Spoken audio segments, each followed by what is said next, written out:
தங்கும் விடுதியில் அதிமுக எம்எல்ஏக்கள் அடைத்து வைக்கப்படவில்லை, சுதந்திரமாக உள்ளதாக அங்குள்ள அதிமுக எம்எல்ஏ தோப்பு வெங்கடாச்சலம் தந்தி டிவிக்கு அளித்துள்ள தொலைபேசி பேட்டியில் தெரிவித்துள்ளார். அவரது பேட்டியின் முழு விவரத்தை கேட்கலாம். உங்களை அடைத்து வச்சிருக்காங்க அப்படின்னு சொல்லிட்டு குற்றம் சாட்டிக்கிட்டு இருக்காங்க. அதை பத்தி உங்களோட கருத்து என்ன சார்? அண்ணா திராவிட முன்னேற்ற கழக சட்டமன்ற உறுப்பினர்கள் சுதந்திரமாக இருக்கிறாங்க, யாரும் அடைக்கலைங்க. அதாவது அதிமுக சட்டமன்ற உறுப்பினர்கள் இப்ப மேதக ஆளுநருடைய அறிவிப்பை நாங்க அவளோட எதிர்பார்த்துட்டு இருக்கிறோங்க. அதாவது என்னுடைய கருத்தை பொறுத்த வரைக்குங்க, இன்றைக்கு இருக்கக்கூடிய அசாதாரண சூழ்நிலை, அதாவது நாட்டுல பல்வேறு பிரச்சனைகள்ங்க, இன்னைக்கு இருக்கக்கூடிய கடுமையான வறட்சிங்க, இதெல்லாம் தேர்தல் காலத்துல அம்மா அவர்கள் கொடுத்த வாக்குறுதி. இதையெல்லாம் நிறைவேற்றக்கூடிய அனைத்து பொறுப்புகளும் கடமைகளும் அண்ணா திராவிட முன்னேற்ற கழக அரசுக்கு இன்றைக்கு இருக்கிறது. தேர்தல் காலத்தில் கொடுத்த வாக்குறுதி எல்லாம் நிறைவேற்றக்கூடிய காலகட்டத்திலே நாங்கள் இருக்கிறோம். எங்களை போன்ற சட்டமன்ற உறுப்பினர்கள் நாங்கள் எல்லாம் தொகுதியில பல்வேறு வாக்குறுதிகளை மக்களுக்கு நாங்கள் கொடுத்திருக்கிறோம். ஆகவே இந்த அரசு உடனடியாக அமைய வேண்டும், அமைந்தால்தான் இப்படிப்பட்ட வாக்குறுதிகளை நாங்கள் நிறைவேற்ற முடியும் என்பதுதான் என்னுடைய கருத்து. அங்கிருந்து சிலர் வெளியே வர முயற்சித்ததாகவும் அதை சிலர் தடுப்பதாகவும் ஒரு தகவல் பரவிட்டு இருக்கு சார். அதை பத்தி இப்போ இது அதாவது அண்ணா திராவிட முன்னேற்ற கழக எம்எல்ஏ பொறுத்த வரைக்கும் எல்லாருமே யாரு குழந்தை கிடையாது. யாரை கட்டாயப்படுத்துறதோ அடைச்சு வைக்கிறதோ, யாரை நிர்பந்தப்படுத்துற அளவுக்கோ யாரு விவரம் தெரியாதவங்களோ அல்லது வயசுல ரொம்ப சின்ன வயசு சேர்ந்தவங்களோ யாரும் கிடையாது. எல்லாருமே ஒரு பக்குவமானவங்க. ஒரு முறை 2 முறை எம்எல்ஏவா இருந்தவங்க, முன்னாள் அமைச்சர்கள். நானும் முன்னாள் அமைச்சர் தான்.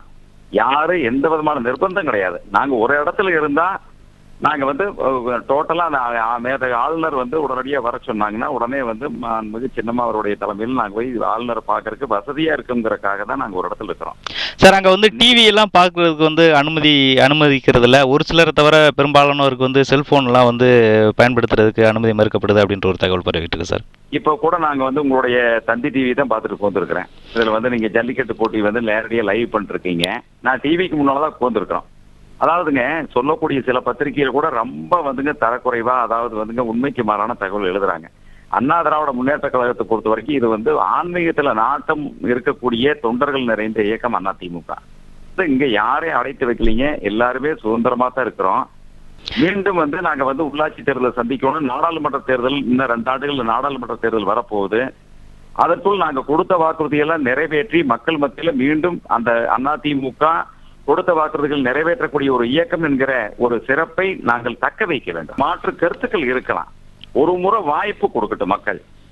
இந்த வாய்ப்பு கொடுத்த பின்னால இந்த ஆட்சி நிர்வாகம் எப்படி இருக்கிறது, அம்மாவுடைய திட்டங்களை அவங்க நிறைவேற்றுறாங்களா, ஜீவாதார பிரச்சனைகள் எல்லாம் தலைக்கு மேல இருக்கிற பொழுது ஒரு ஸ்திரத்தன்மையான ஒரு அரசு தமிழகத்திலே நல்ல முறையில மீண்டும் அமைய வேண்டும் என்பதுதான் இந்த மக்களுடைய ஒட்டுமொத்த கருத்தாக இருக்கிறது.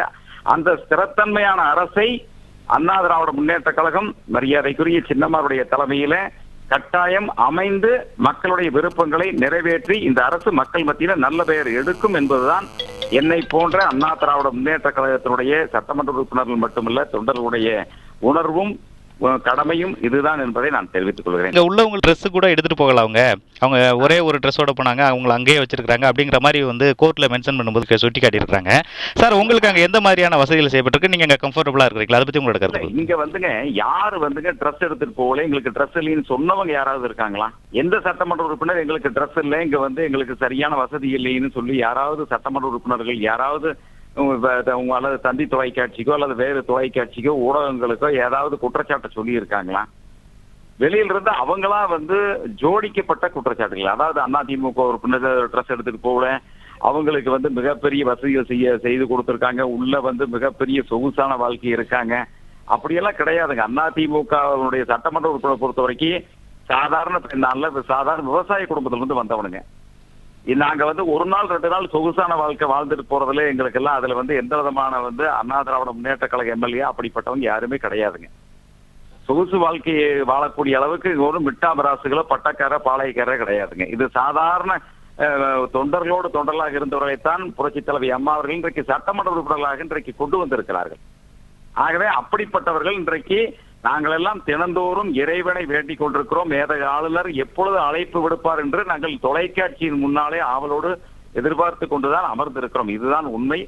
நீங்க சொல்றது முழுமையான உண்மையான தகவல் இல்லைங்க. கட்டாயமா யாருமே அப்படி சொல்லலையே. யார் குற்றச்சாட்டு சொல்லியிருக்காங்க? எந்த எம்எல்ஏ ஆகுது எங்களுக்கு வந்து ட்ரெஸ் கொண்டா ஒரு 2 ட்ரெஸ் ஒரு ட்ரெஸ் பத்தாம கூட இருக்கலாம், அதெல்லாம் பெரிய ஒரு குற்றச்சாட்டுங்களா? ஒரு 2 நாளைக்கு தங்க வந்திருக்கலாம், ஒரு 2 ட்ரெஸ் எடுத்து வந்திருக்கலாம், ஒரு நாள் கூடுதலா தங்க வேண்டியது வந்தா ஒரு ட்ரெஸ் கூடுதலா தேவைப்படும். இது ஒரு பெரிய குற்றச்சாட்டுங்களா அது?